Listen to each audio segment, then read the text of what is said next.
श्रोताओं, आज बाइबल अध्ययन में हम फिर से परमेश्वर के कलाम को सुनने जा रहे हैं। और ये मसीही जीवन में हर एक व्यक्ति को जानना जरूरी है कि मैं मसीह में कौन हूं, मैं किस प्रकार मसीह में हूं और मुझे क्या होना चाहिए। मसीह की सहभागिता में मैं कौन हूं, मसीह के साथ मेरा क्या संबंध है। आज हम बाइबल अध्ययन में सीखेंगे कि ये जानना कि हम मसीह में कौन है। रोमियो 5 अध्याय और उसकी 17 आयत यहां इस प्रकार कहता है, क्योंकि यदि एक अपराध एक कारण दंड की आज्ञा मिली थी, तो अब अनेक अपराधों से मुक्त का वरदान मिला है। यदि एक व्यक्ति के अपराध के कारण उसी के द्वारा मृत्यु ने शासन किया, तो जिन्होंने परमेश्वर का अनुग्रह और धार्मिकता के वरदान प्राप्त किया है, वे एक ही मनुष्य अर्थात यीशु मसीह के द्वारा जीवन में शासन अवश्य करेगा। धार्मिकता परमेश्वर की उपस्थिति में दोष के किसी बोझ, शर्म या हीन भावना या निंदा या पाप की चेतना या बिना खड़े होने की योग्यता है। श्रोता, धार्मिकता का अर्थ है कि हम शैतान और दुष्ट आत्मा की उपस्थिति में बिना डर के खड़े हो सकते हैं, ये जानते हुए कि हम मसीह में एक विजेता से भी बढ़कर हैं। बाइबल में उत्पत्ति 1 अध्याय और उसकी 26 से लेकर 27 आयत को जब हम पढ़ते हैं, वहां कहता है, फिर परमेश्वर ने कहा, हम मनुष्य को अपने स्वरूप के अनुसार अपनी समानता में बनाएं, और वे समुद्र की मछलियों और आकाश के पक्षियों और घरेलू पशुओं और सारी पृथ्वी पर और सब रेंगने वाले जंतुओं पर जो पृथ्वी पर रेंगते हैं अधिकार रखें। तब परमेश्वर ने मनुष्य को अपना स्वरूप के अनुसार पैदा किया, अपने ही स्वरूप के अनुसार परमेश्वर ने उसको पैदा किया। परमेश्वर ने मनुष्य को अपने स्वरूप में बनाया। इस प्रकार मैं बिल्कुल एक समान परमेश्वर के स्वरूप में सृष्टि होने का अर्थ है कि हमारी सृष्टि आत्मिक प्राणी के रूप में की गई है। हम परमेश्वर की एक श्रेणी के हैं। परमेश्वर का प्राय था कि मनुष्य संपूर्ण जीवन का स्वामी हो, जीवन का राजत्व, प्रभुत्व का अभ्यास करे और वह परमेश्वर की सृष्टि के सर्वोच्च मुखिया के रूप में करे, पृथ्वी पर आधिपत्य व शासन करे। क्योंकि मनुष्य की सृष्टि एक आत्मिक प्राणी के रूप में की गई है, उसकी सृष्टि के मुकुट के रूप में भी गई है और भूमंडल पर शासन करने का अधिकार दिया गया है। आदम परमेश्वर के स्वरूप से रचा गया था और आदम की वाटिका में रखा गया था कि परमेश्वर के द्वारा उसे पृथ्वी पर हर एक वस्तु पर एक आधिपत्य और शासन करने के लिए कहा गया और उसे पृथ्वी में चलने का अधिकार दिया गया। यहां हम कुछ ऐसे मूल तथ्यों के विषय में जानेंगे और विश्वासी में स्थापित होने चाहिए। पहली बात, तुम परमेश्वर की समानता एवं स्वरूप में सृजे गए हो और परमेश्वर का एक आत्मा है। दूसरी बात कि तुम मांस, हड्डी, लहू और मांसपेशी नहीं हो, तुम एक आत्मिक प्राणी हो, परमेश्वर की श्रेणी के हो। सबसे पहले तुम आत्मिक प्राणी हो तो तुम आत्मा है और तुम में शरीर में रहते हो। प्यारो, तीसरी बात में वो कहता है कि तुम्हारी वास्तविकता में एक आत्मिक मनुष्य है। दूसरी बात में वो कहता है तुम भौतिक शरीर में रहने वाले आत्मिक प्राणी हो। तुम्हारा शरीर तुम्हारी आत्मा का घर है। पांचवी बात में कहता है मसीह ने तुम पूर्ण रूप में एकदम नवीन सृष्टि हो। तुम पैबंद लगे, मरम्मत किए गए या नवीकरण किए नहीं हो, तुम्हें पूर्ण सृजा गया है। परमेश्वर की उद्धार की योजना के बारे में हम कुछ चार मूल बातों को, उसके सत्य को और भी बारीकी से जानेंगे। पहला सत्य, परमेश्वर ने मनुष्य को अपने स्वरूप और समानता में सृजा है। ये हम सब जानते हैं कि आदम जब सोया हुआ था, उसने उसे की हड्डी से लेकर हवा को भी बनाया। आदम की सृष्टि परमेश्वर ने मिट्टी से करी और अपने जीवन के श्वासों को उसके भीतर उठेल दिया। परमेश्वर ने मनुष्य को बिल्कुल अपने समान बनाया है। परमेश्वर की नकल बाइबल कहती है कि परमेश्वर ने मनुष्य को आशीष दी, और आशीष शब्द का अर्थ है फलदायक होना, समृद्ध होना, सफलता पाना और अनंत जीवन का आनंद लेना है। परमेश्वर ने मनुष्य को अलग तरीके की योग्यताएं, शक्ति, अधिकार ऐसा दिया है कि पृथ्वी के ऊपर वे शासन करे। ऐसा इसलिए किया कि उसने ठहराया कि हम पृथ्वी पर राजाओं के समान शासन करें और विजेताओं के समान रहें। उत्पत्ति की पुस्तक में हम देख सकते हैं कि एक समय आदम आत्मिक सामर्थ्य, प्रकाशन, ज्ञान और बौद्धिकता के सर्वोच्च स्तर पर चला। वह अति निकट की संगति के साथ परमेश्वर से बातचीत करने में सक्षम था। परमेश्वर ने मनुष्य से कहा कि पृथ्वी पर अधिकार करे, पृथ्वी पर और इसकी हर वस्तु पर प्रभुता करे। भजन संहिता 8 अध्याय उसकी 4 से 6 में आप पढ़ सकते हैं। जब उसने मनुष्य से कहा पृथ्वी को वश में करे, इसका अर्थ आप जानते हैं प्रियो, इसका अर्थ है कि पृथ्वी को विजयी करे, इस पर शासन करे, इसका राजा बने और इसका सब कुछ अपनी अधीनता में ले ले। वह कह रहा था आदम यदि कुछ भी मार्ग में भटक गया है तो उसे सही मार्ग पर लाने के लिए अपने अधिकार का उपयोग करें। श्रोता, आप इस बात के विषय में जानते हैं कि परमेश्वर ने आदम को अधिकार दिया। परमेश्वर ने जब इस सृष्टि को बनाया और मनुष्य को बनाया, सब कुछ परमेश्वर ने बनाकर आदम के हाथों में सौंप दिया। अब हम बात करेंगे दूसरा सत्य है। दूसरा सत्य है कि पाप में गिरने से मनुष्य ने परमेश्वर के स्वरूप को खो दिया। मनुष्य अनाकारी तथा पाप के द्वारा अपने अधिकार व शासन करने के स्थान से गिर गया और मनुष्य के हृदय में आत्मिक मृत्यु भर गई। जब आदम शैतान के सामने झुका तो उसने स्वयं को शैतान के प्रभुत्व में सौंप दिया। आदम ने परमेश्वर का जीवन खो दिया और पराजय, असफलता और हीन भावना के गर्त से समा गया। उसने परमेश्वर की योग्यता और सामर्थ को खो दिया। शैतान आदम और उसकी संतान का प्रभु बन बैठा। आज तक भी और शैतान ने कानूनी रूप से इस संसार पर शासन प्रणाली को ले लिया। श्रोताओ, जब आप 2 कुरिन्थियों 4 अध्याय उसकी 4 आयत को पढ़ते हैं और उसने कानूनी रूप से आदम के अधिकार और राज्य पर आधिपत्य कर लिया। शैतान, पाप और आत्मिक मृत्यु ने मनुष्य में परमेश्वर के स्वरूप को बिगाड़ दिया।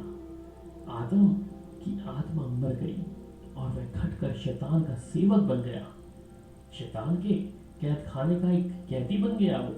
आदम ने परमेश्वर का स्वभाव खो दिया और शैतान का स्वभाव अपना लिया और अपनी पतित दशा एवं स्वरूप के अनुसार बच्चों का पूर्ण उत्पादन करता चला गया। उत्पत्ति 5 अध्याय और उसकी 3 आयत को जब आप पढ़ते हैं, वहां पर कहता है जब आदम 130 वर्ष का हुआ, तब उसके द्वारा उसकी समानता में उस ही के स्वरूप के अनुसार एक पुत्र पैदा हुआ। उसका नाम शेत रखा गया। सत्य नंबर 3, यीशु पृथ्वी पर शैतान की शक्ति को क्षीण करने और आदम के पतन में जो कुछ खो दिया था वह सब मनुष्य को लौटाने के लिए आया है। श्रोताओ, हम यहाँ पर देखते हैं यूहन्ना 10 अध्याय और 10 आयत को कि चोर किसी और काम के लिए नहीं परंतु केवल चोरी करने और घात करने और नष्ट करने को आता है। मैं इसलिए आया कि वे जीवन पाए और बहुत आय से। वहीं पर पहला यूहन्ना 3 अध्याय और उसकी 8 आयत में आप पढ़ते हैं तो वहां कहता है कि परमेश्वर का पुत्र प्रकट हुआ कि शैतान के कामों को नाश करे।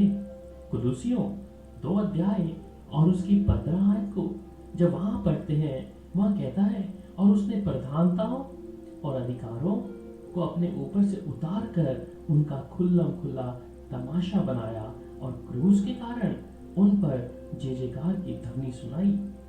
यीशु के लहू ने गिरी हुई मानवता को छुड़ाया और उद्धार दिया और हमें वह सब वापस दिलाया जिसे हमने पतन में खो दिया था। सत्य नंबर 4, नवीन सृष्टि और वास्तविकता के द्वारा हम वापस परमेश्वर के स्वरूप को पाते हैं। श्रोताओ, पहला कुरिन्थियों और जब आप उसका 15 अध्याय और उसकी 47 से 49 आयत को पढ़ते हैं वहां पर वचन में लिखता है कि प्रथम मनुष्य धरती से अर्थात मिट्टी का था, दूसरा मनुष्य स्वर्गीय है। जैसा वह मिट्टी का था वैसे ही और भी मिट्टी के हैं और जैसा वह स्वर्गीय है वैसे ही और भी स्वर्गीय है। जैसे हमने उसका रूप जो मिट्टी का था धारण किया और वैसे ही उस स्वर्गीय का रूप भी धारण करेंगे। रोमियो 8 अध्याय उसकी 29 आयत में कहता है क्योंकि जिन्हें उसने पहले से जान लिया है उन्हें पहले से ठहराया भी है कि उसके पुत्र के स्वरूप में हो ताकि वह बहुत भाइयों में पहलौठा ठहरे। पहले आदम ने पतित अर्थात गिरी हुई जाति का पूर्ण पालन किया था। अपने पतित स्वभाव तथा अपने पतित हुए स्वरूप के अनुरूप यीशु अंतिम आदम ने अपनी समानता के अनुरूप और अपने स्वरूप के अनुसार एक नए परिवार का पूर्ण प्रारंभ किया।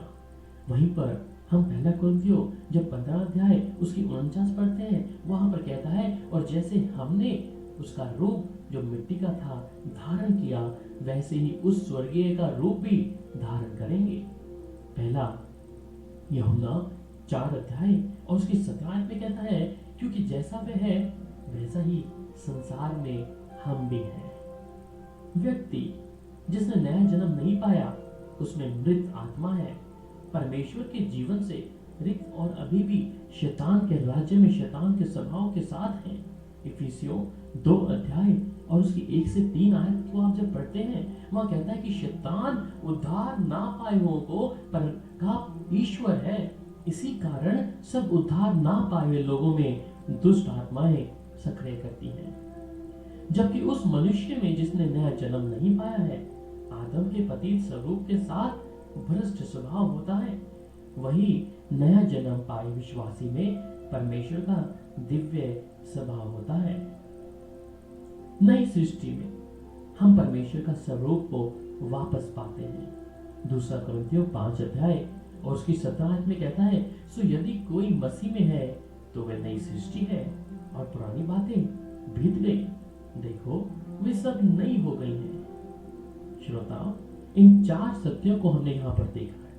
अब हम अलग और विषयों को देखेंगे जहाँ पर मसीह में विश्वासी की योग्यताएं एवं विशेष अधिकार के विषय में हम देखेंगे और ये मसीही विश्वासियों को बहुत ही जानने की जरूरत है कि मसीह में एक विश्वासी की योग्यताएं क्या हैं।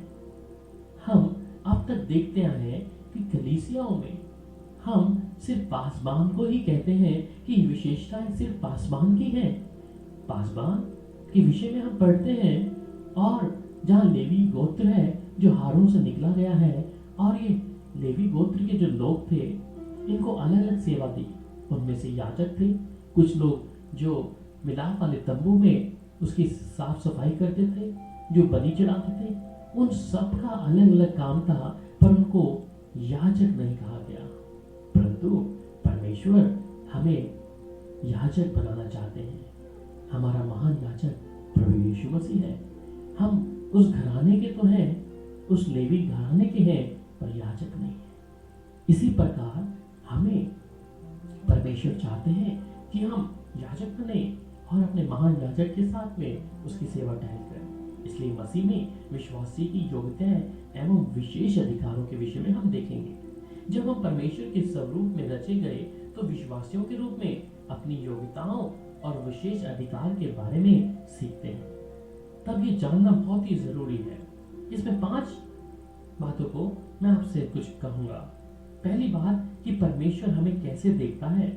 परमेश्वर के लिए विश्वासी क्या है, मसीह में हम कौन हैं, परमेश्वर हमारे बारे में क्या कहता है, क्रूस के द्वारा परमेश्वर ने हमारे लिए क्या किया है, परमेश्वर अपनी संतान के बारे में क्या सोचता है। जब हम परमेश्वर के वचन का अध्ययन करते हैं, हम बहुत सी अद्भुत विशेष अधिकारों को पहचान सकते हैं जो हमें विश्वासी के रूप में प्राप्त हुए हैं। और जब तक हम उस परमेश्वर के वचन को नहीं पढ़ेंगे, उसका अध्ययन नहीं करेंगे, तब तक हम अपनी पहचान, अपने अधिकारों के बारे में बिल्कुल भी नहीं जान सकते। ये ऐसा होगा एक अनहोना कि आपके घर में गाड़ी है, पर आपके पास लाइसेंस भी है, पर आप उस गाड़ी को चलाना नहीं जानते।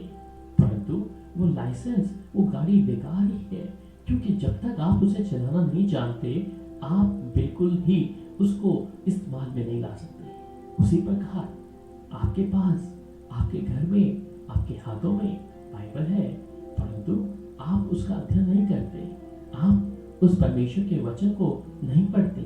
इसी प्रकार आपके लिए भी परमेश्वर के वचन को जानना अनहोना होगा और आपके मूल अधिकारों के विषय में आप बिल्कुल भी नहीं जान पाएंगे। इसलिए श्रोता, आपको पिछले चरण में जो हमने किया था उसमें बाइबल के वचन के बारे में बताया गया था। इसलिए उस वचन को पढ़ें और परमेश्वर के दिए हुए अधिकारों के विषय में आप और भी बढ़ते जाएं। श्रोता, अब हम आगे देखते हैं, और ये पहली बात कि हमने परमेश्वर के वचन के दिव्य अविनाशी बीज के द्वारा नया जन्म पाया है।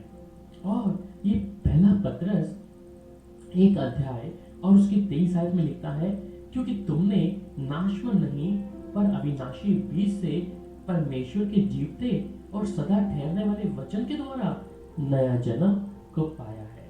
ये बात सच है श्रोताओ कि नया जन्म पाने का अधिकार सिर्फ परमेश्वर ने हमें दिया है, और परमेश्वर का बीज हमारी आत्माओं में बोया गया है कि हमारी आत्माओं में एक दिव्य जन्म हो और एक ईश्वरीय स्वभाव के साथ में, हाँ, परमेश्वर का स्वभाव पूर्ण उत्पादित करें। स्मरण रखें कि ये परमेश्वर का स्वभाव है, परमेश्वर के गुणों और परमेश्वर की विशेषताओं तथा परमेश्वर की योग्यताओं के साथ में परमेश्वर के प्रकार हूबहू जन्म है। और हम पहली बार जन्मे थे, हमारा प्राकृतिक जन्म अपने माता पिता की विशेषताओं के साथ है। हमने नया जन्म पाया था, हमारा अलौकिक जन्म अपने स्वर्गीय पिता की विशेषताओं के साथ में। दूसरी बात कि जिस क्षण हम नया जन्म पाते हैं, हम अनंत जीवन और परमेश्वर के दिव्य स्वभाव के भागीदार बनाए जाते हैं। और जब हम वचन में देखते हैं पहला यूहन्ना और उसकी 5 अध्याय और उसकी 11 है, और वह गवाही ये है कि परमेश्वर ने हमें अनंत जीवन दिया है और ये जीवन उसके पुत्र में है। वहीं पर यूहन्ना 10:10 में भी कहता है कि चोर किसी और काम के लिए नहीं, परंतु केवल चोरी करने और घात करने और नष्ट करने को आता है। मैं इसलिए आया कि वे जीवन पाए और बहुत आयत से पाए। बहुत आयत का जीवन का अर्थ है कि परमेश्वर की सादृश्यता का जीवन और स्वभाव। जॉय या सादृश्यता परमेश्वर के प्रकार का जीवन, इसका अर्थ है ऐसा जीवन जैसा परमेश्वर जीता है। ये ऐसा जीवन है जो गुण में सर्वश्रेष्ठ तथा मात्रा में अत्यधिक है। हम परमेश्वर के बीज से जन्मे हैं, जहां हमने दूसरा पत्रस 1 अध्याय 2 से 4 में पढ़ा कि परमेश्वर के स्वरूप और समानता में सिरजे गए हैं। हम परमेश्वर के प्रकार हूबहू एक प्रतिलिपि हैं। हमने अपनी आत्मा में परमेश्वर का जीवन पाया है। यही तो नए जन्म का अनुभव होता है जो यूहन्ना 3 अध्याय और 1 से 8 में है। श्रोताओ, नया जन्म लेने का अर्थ क्या है? हम आपको इसके विषय में पहले बता चुके हैं, पहले अध्ययन की कक्षा में, परंतु मैं फिर से ये बात आपके लिए दोहराऊंगा। हमारी मृत्यक आत्मा के लिए आत्मिक जन्म का अनुभव करना। दूसरा, अपनी आत्मा में परमेश्वर का जीवन और स्वभाव ग्रहण करना। तीसरी बात, अपनी आत्मा में परमेश्वर की आत्मा का जन्म लेना। इसलिए यूहन्ना 3 अध्याय और उसकी 6 में कहता है, क्योंकि जो शरीर से जन्मा है वह शरीर है और जो आत्मा से जन्मा है वह आत्मा है। शरीर से जन्म लेने का अर्थ है शारीरिक प्राकृतिक जन्म। आत्मा से जन्म लेने का अर्थ है आत्मिक अलौकिक जन्म। जन्म शब्द का अर्थ है जीवन को पाना। इसलिए नया जन्म लेने का अर्थ है कि परमेश्वर का जीवन पाना, और यीशु ही जीवन है। यूहन्ना 14 अध्याय उसकी 6 में हम पढ़ते हैं। यूहन्ना 5 अध्याय उसकी 24 में कहता है, मैं तुमसे सच कहता हूँ कि जो मेरा वचन सुनकर मेरे भेजने वाले की प्रतीति करता है, अनंत जीवन उसका है और उस पर दंड की आज्ञा नहीं होती, परंतु वह मृत्यु के पार होकर जीवन में प्रवेश कर चुका है। दूसरा जीवन तब होता है जब हम परमेश्वर का जीवन पाते हैं, जब हम मृत्यु से जीवन में नया जन्म पाते हैं और जब हम मृत्यु के पार होकर जीवन में प्रवेश पाते हैं।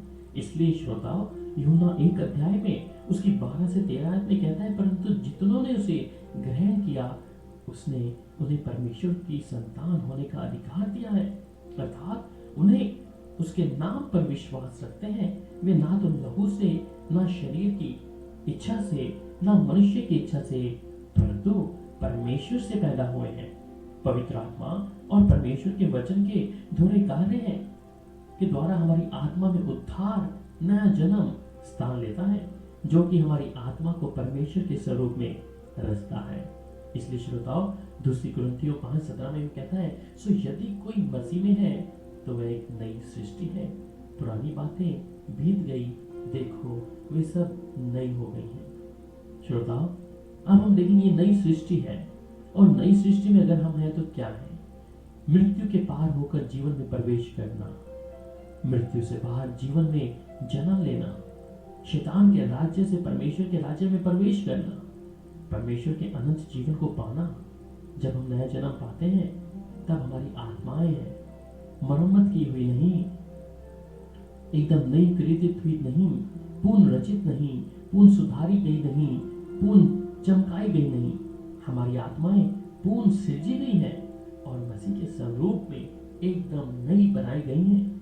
हमारी आत्माएं नया जन्म प्राप्त है। तीसरी बात, मसीह हमारा जीवन है और मसीह हम में रहता है। हम यहाँ पर कुछ वचनों को पढ़कर परमेश्वर के वचन में और भी गहराई से इसको जानेंगे। गलातियों उसके 2 अध्याय के 20 में कहता है, मैं मसीह के साथ क्रूज पर चढ़ा गया हूँ और अब मैं जीवित ना रहा, पर मसीह मुझ में जीवित है, और मैं शरीर में अब जो जीवित हूँ तो केवल उस विश्वास से जीवित हूँ जो परमेश्वर के पुत्र पर है, जिसने मुझे प्रेम किया और मेरे लिए अपने आप को दे दिया। फिलिपियों 1 अध्याय उसके 21 में इस प्रकार कहता है, क्योंकि मेरे लिए जीवित रहना मसीह है। कुलूसियों 1 अध्याय उसकी 27 में कहता है, मसीह जो महिमा की आशा है तुम में रहता है। कुलूसियों 3 अध्याय उसकी 4 में कहता है कि जब मसीह जो हमारा जीवन है प्रकट होगा, तब तुम भी उसके साथ महिमा सहित प्रकट किए जाओगे। दूसरा कुरिन्थियों 4 अध्याय उसकी 11 में कहता है कि यीशु का जीवन ही हमारे मरणहार शरीर में प्रकट हो। रोमियो 8 अध्याय 9 से 11 में कहता है, परंतु जबकि परमेश्वर का आत्मा तुम में बसता है तो तुम शारीरिक दशा में नहीं परंतु आत्मिक दशा में हो। यदि किसी में मसीह का आत्मा नहीं तो वह उसका जन नहीं, और यदि उसी का आत्मा जिसने यीशु को मरे हुओं में से जिलाया तुम में बसा हुआ है, तो जिसने मसीह के मरे हुओं में से जिलाया वह तुम्हारी मरणहार देहों को भी अपनी आत्मा के द्वारा जो तुम में बसा हुआ है जलाएगा। फिलिपियों 4 अध्याय उसकी 13 में जो मुझे सामर्थ देता है उसमें मैं सब कुछ कर सकता हूँ। ये विशेषताओं में से एक है कि मसीह हम में रहता है। अब हम चौथी बात को देखेंगे कि पवित्र आत्मा के द्वारा हमारे हृदयों में परमेश्वर का दिव्य प्रेम उड़ेला गया है।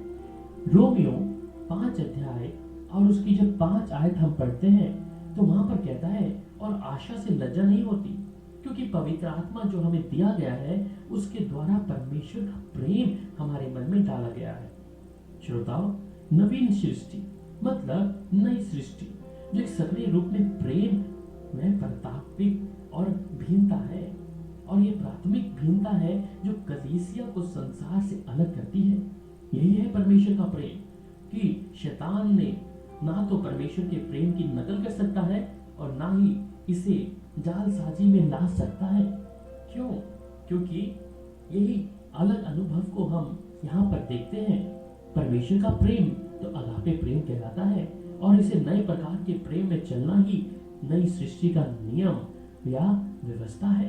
परमेश्वर के प्रेम की व्यवस्था पुरानी वाचा की व्यवस्था की सभी व्यवस्था नियमों को बदल देती है। यूहन्ना 13 अध्याय जब आप 34 से 35 आयत तक पढ़ते हैं, वह कहता है, मैं तुम्हें एक नई आज्ञा देता हूँ कि एक दूसरे से प्रेम रखो, जैसा मैंने तुमसे प्रेम रखा है वैसे तुम भी एक दूसरे से प्रेम रखो। यदि आपस में प्रेम रखोगे तो इसी से सब जानेंगे कि तुम मेरे चेले हो। परमेश्वर के नया जन्म पाए बालक होने पर अगापे या परमेश्वर के प्रेम का अनुभव किया जा सकता है। ये उद्धार ना पाए लोगों के लिए संभव नहीं है कि उनके पास अगापे प्रेम हो। 5वीं बात, हम इस जीवन में विजेता हैं। पहला यूहन्ना 5 अध्याय 4 से 5 में कहता है, क्योंकि जो कुछ परमेश्वर से पैदा हुआ है वह संसार पर जय प्राप्त करता है, और वह विजय जिसे संसार पर जय प्राप्त होती है हमारा विश्वास है। संसार पर जय पाने वाला कौन है? केवल वह जिसका ये विश्वास है कि यीशु परमेश्वर का पुत्र है। छठी बात को हम देखते हैं कि पूर्ण रूपित जीवन और परमेश्वर की सामर्थ हम में वास करती है। इसे हम जब वचन में देखते हैं तो रोमियो 8 अध्याय उसकी 11 आयत में, और यदि उसी का आत्मा जिसने यीशु को मरियों में से जिलाया तुम्हें बसा हुआ है, तो जिसने मसीह को मरियों में से जिलाया वह तुम्हारी मरणार्थ देहों को भी अपनी आत्मा के द्वारा जो तुम में बसा है जिलाएगा।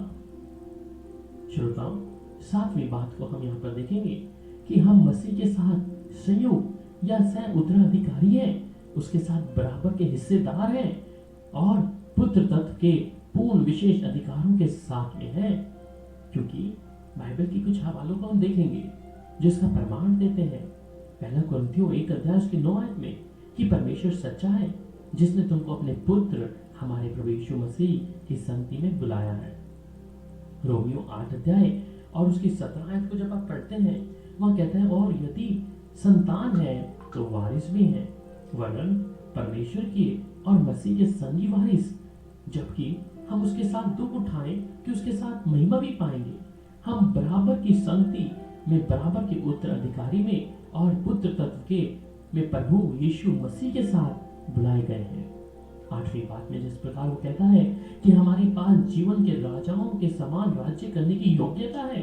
रोमियो 5 अध्याय उसकी 17 आयत में कहता है, क्योंकि जब एक मनुष्य के अपराध के कारण मृत्यु ने उस एक ही के द्वारा राज्य किया, तो जो लोग अनुग्रह और धर्म रूपी वरदान बहुत आयत से पाते हैं वे एक मनुष्य के अर्थात यीशु मसीह के द्वारा अवश्य ही अनंत जीवन में राज्य करेंगे।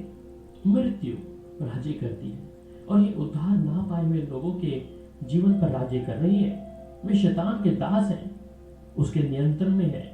उनका अपनी परिस्थितियों एवं जीवन के तूफानों पर कोई नियंत्रण ही नहीं रहा। दूसरी ओर एक नवीन सृष्टि तथा परमेश्वर की संतान के रूप में हमारे पास मसीह में ये योग्यता है, हम अपने संसार के हालातों को नियंत्रित करें और उन दशाओं में जिनका हमने सामना करते हैं, आत्मिक, मानसिक, शारीरिक, सामाजिक और आर्थिक रूप से हम अपने जीवन की समस्याओं पर राजाओं की तरह राज्य कर सकते हैं।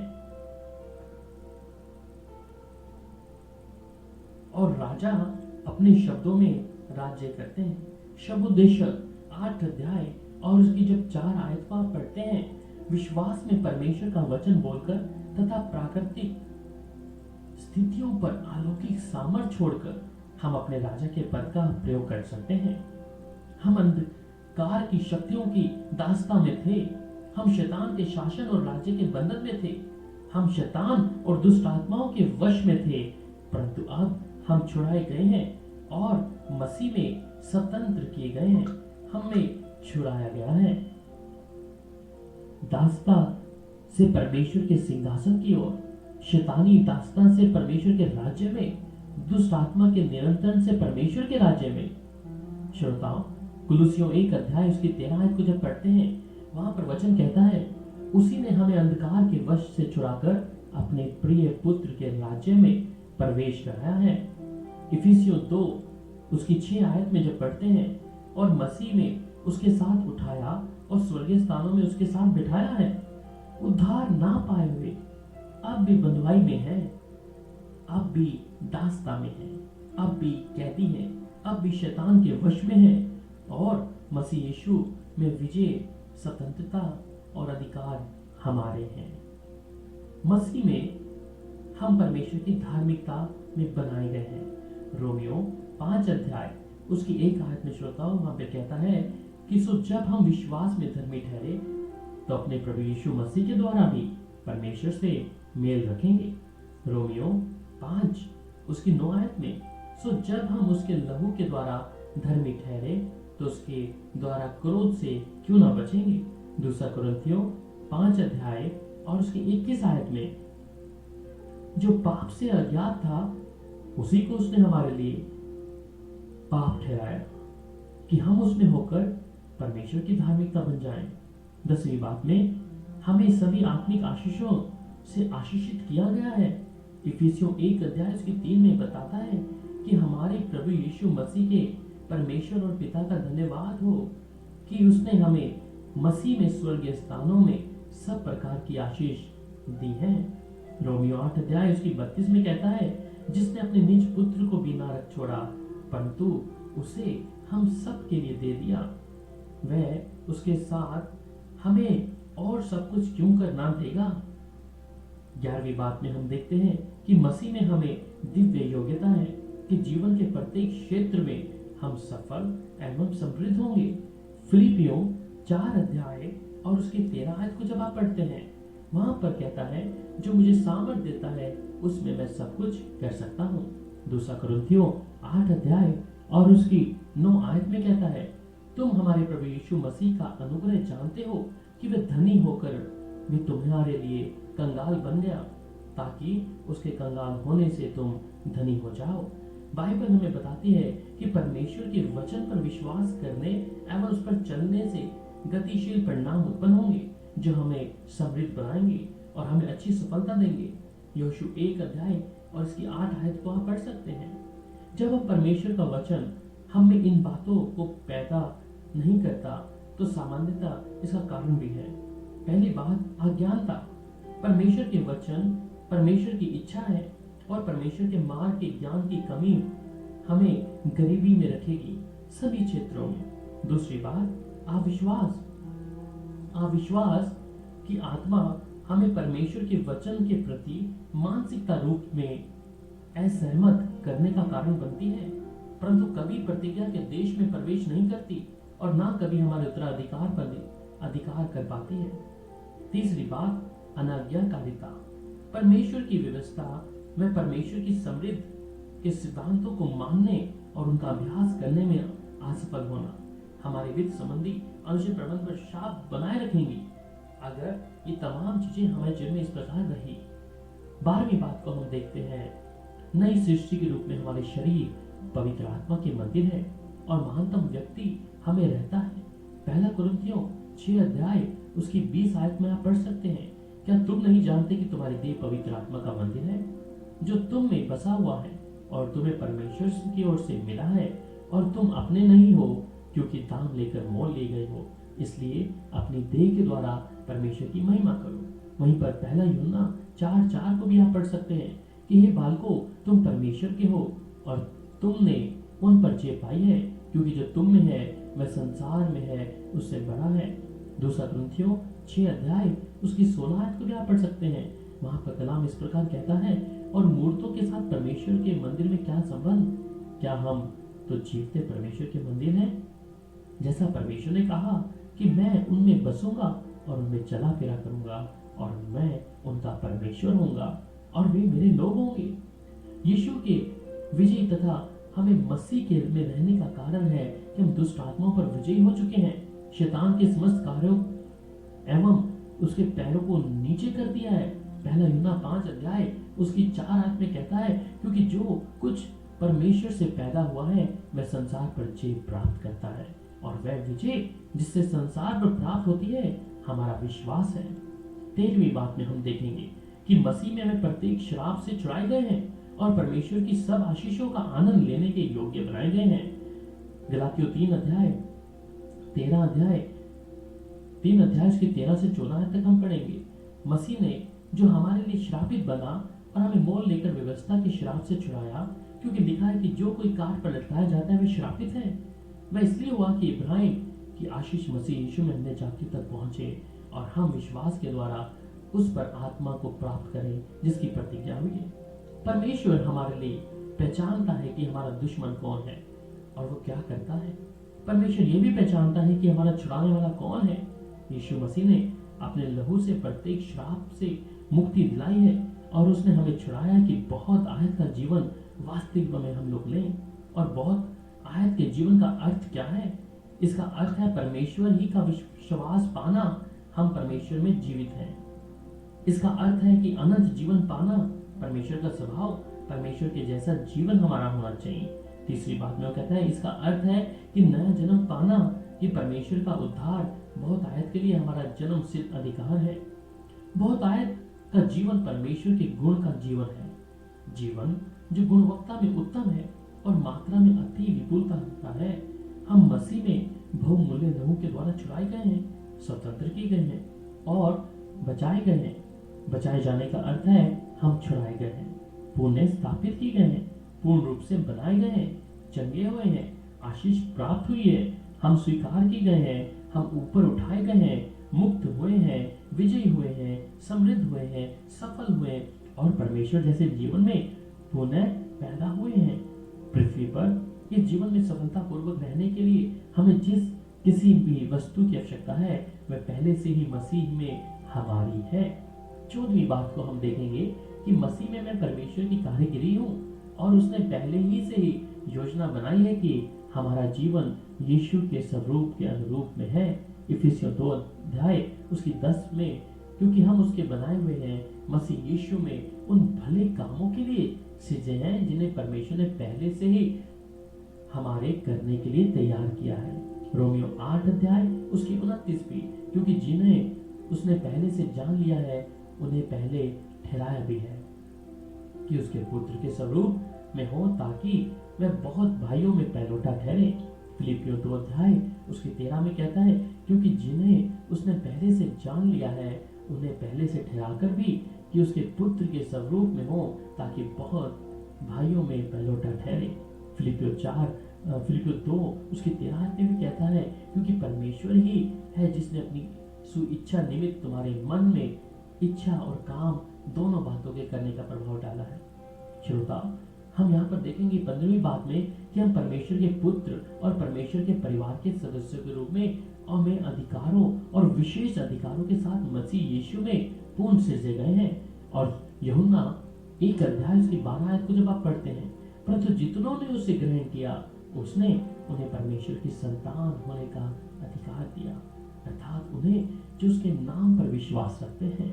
रोमियो 8:32 में कहता है, जिसने अपने निज पुत्र को बिना रख छोड़ा परंतु उसे हम सब के लिए दे दिया, वह उसके साथ हमें और सब कुछ क्यों कर ना देगा।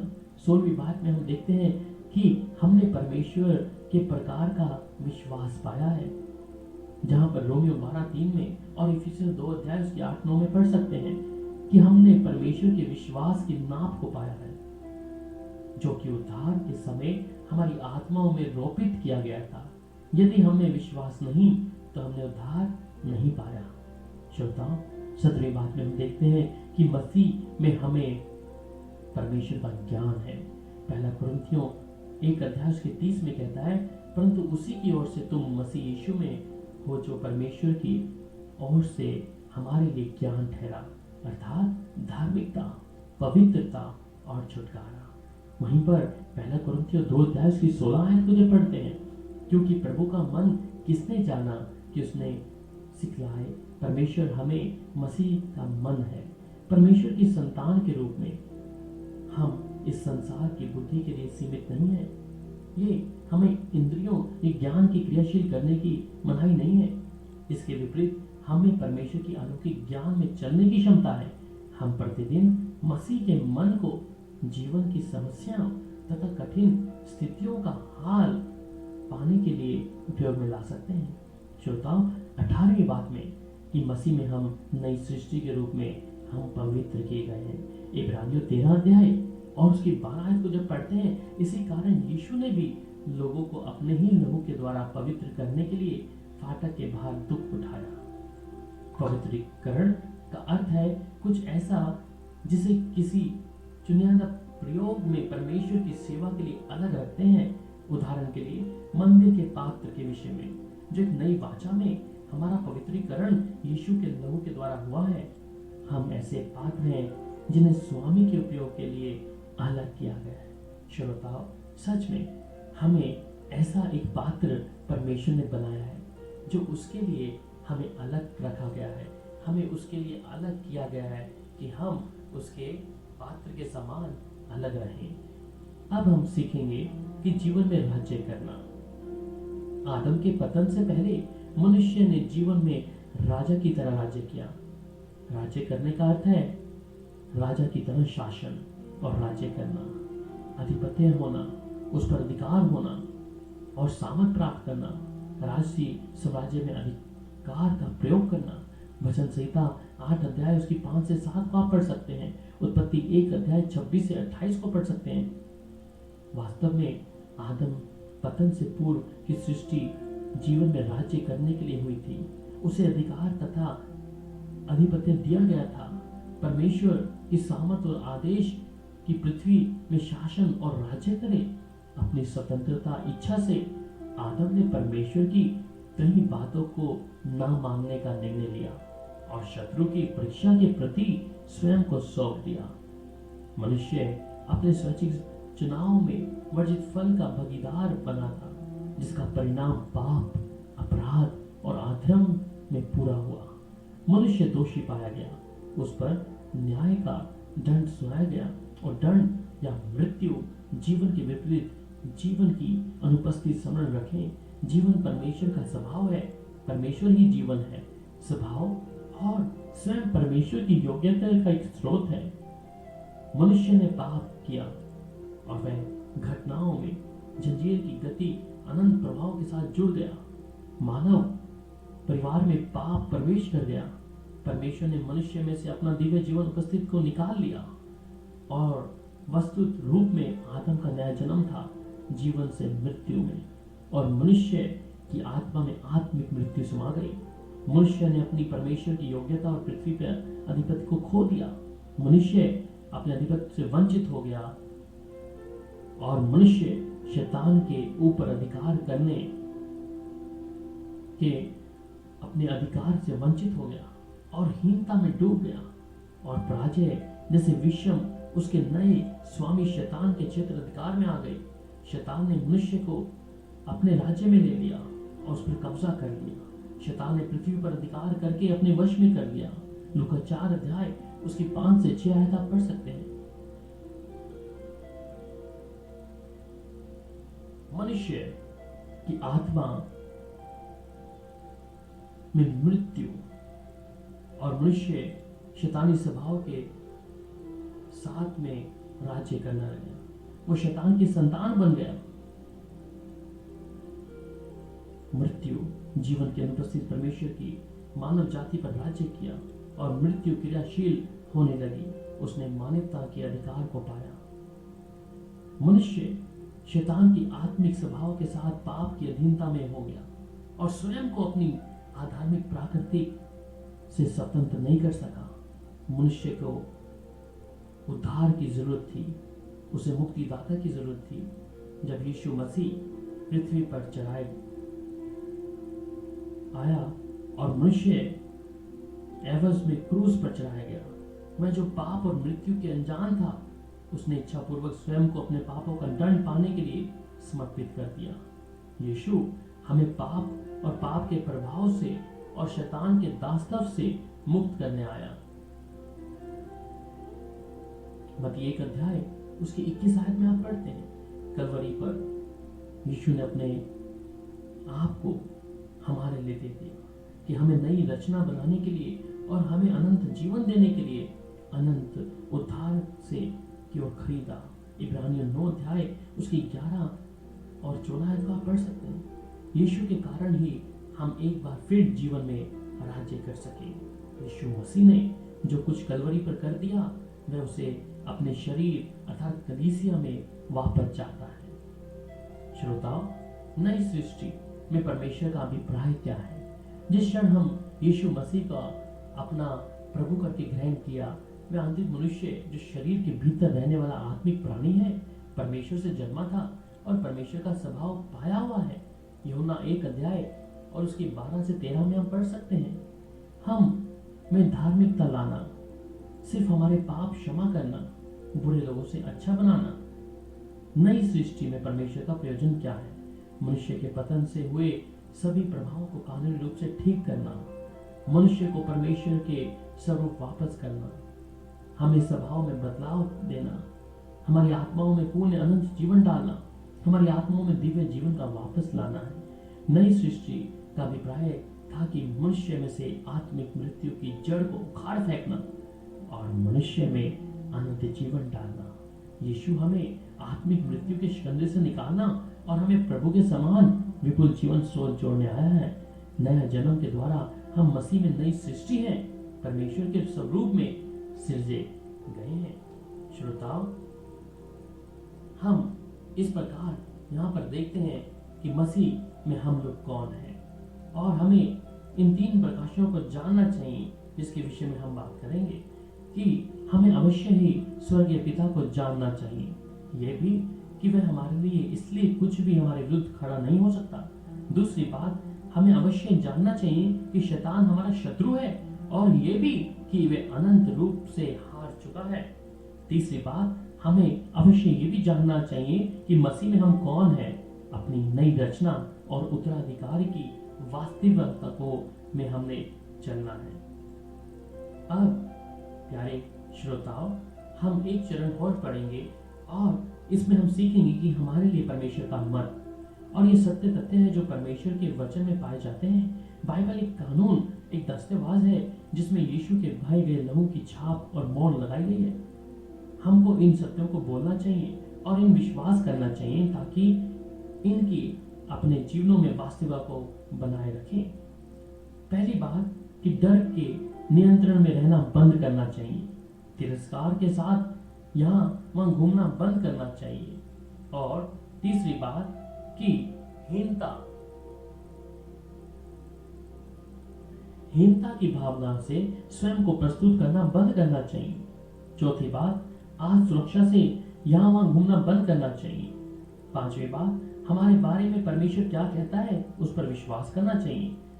छठी बात, हम विश्वास में कौन है इस पर विश्वास करना चाहिए। सातवीं बात, हमें स्वयं को वैसे ही देखना चाहिए जैसे परमेश्वर हमको देखता है। आठवीं बात, शैतान, दुष्ट आत्मा और जीवन की परिस्थितियों से कहें, यीशु के नाम में मैं वह हूँ जिसे परमेश्वर कहता है कि मैं हूँ। मेरे पास वह है जो परमेश्वर कहता है, मेरे पास है वह परमेश्वर वह कहता है जिसे मैं कर सकता हूँ, वह मैं कर सकता हूँ। नौवीं बात, परमेश्वर के समान का जीवन जिए और परमेश्वर कहता है कि ऐसा जीवन हमारे पास में है।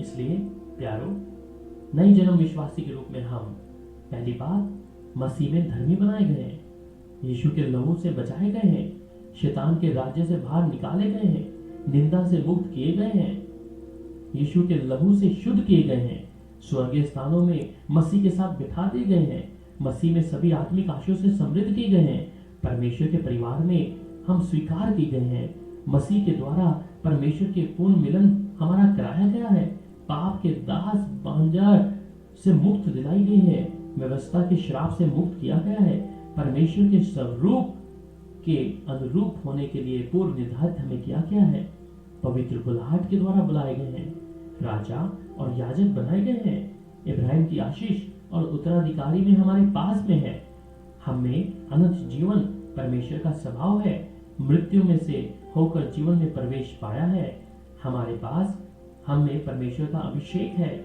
यीशु के लहू द्वारा विजेता के सामर्थ्य हैं, परमेश्वर की संतान है, राष्ट्रीय याजकीय समाज के सदस्य हैं, पृथ्वी का नमक हैं, जगत की ज्योति हैं, स्वर्ग के नागरिक हैं, मसीह में राजदूत हैं, परमेश्वर का मंदिर है, अनुग्रह से बचाए गए हैं, प्रकाश की संतान हैं, परमेश्वर की कारीगिरी हैं, पवित्र किए गए हैं और परमेश्वर के प्रेम से अर्थाभूत हम बनाए गए हैं। प्रभु आपको बरकत और आशीष दे और खुदा की हजूरी में बने रहें।